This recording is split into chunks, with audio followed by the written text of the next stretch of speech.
My name is Orianka Kilcher. I'm descendant of the Quechua and Huachipaita people from the highlands and jungles of South America, and I've actually been doing a lot of work since I'm 16 with grassroots youth groups all throughout the Peruvian Amazon, which is why what is happening right now with the COVID-19 in Peru is very scary and very sad, because like the wildfires that we saw happening all throughout the Amazon, COVID-19 is spreading like a wildfire. And one of the reasons that it is spreading that way is because most of the communities are very rural. They don't have access to internet. They only are able to get information from listening to the radio. They don't have the support of the government. All of the communities are in dire need right now of being educated, one, about what's COVID-19, because by the time that they even begin to understand what is COVID-19, what is actually happening, entire communities are already affected. I mean, there's a community of Pucacuro, I think it's called, and it has 800 inhabitants, and out of those 800 inhabitants of people living there, 600 of them are infected with the COVID-19 virus. And this is a real emergency, because also what is happening is a lot of communities and a lot of families are starting to starve to death as well, because they're having complete lockdowns by military and police who are patrolling the streets, ensuring that no one can leave their houses. And the only way that you can leave your house is if you have a permit. But the only way that you can get a permit is by having access to internet, which most of the communities in the more rural areas do not have any access to computers or the internet. So they are unable to get the permit. And if you leave your house without the permit, you get detained. So families are starting to starve. People are not having enough information about what is actually happening. Most of the support and aid never reaches the more rural communities. They mostly help the bigger towns and cities, and people are starting to really die and starve to death because of this virus.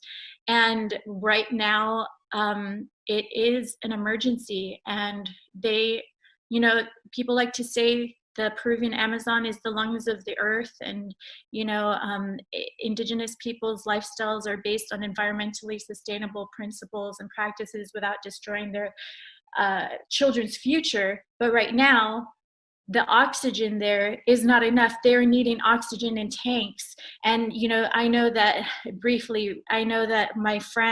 two of my friends, they have COVID-19 right now because they're reporters, and they've been trying to get information out. And as they've been reaching out to the communities, going to the communities, trying to get information, trying to share the information, they contracted coronavirus, and their entire family has coronavirus now too. And they need food, they need medical attention. I know my friend, the leader of the tribe, called him yesterday and told him that a medical team came into their community with only 5 corona tests, and all 5 of them were positive.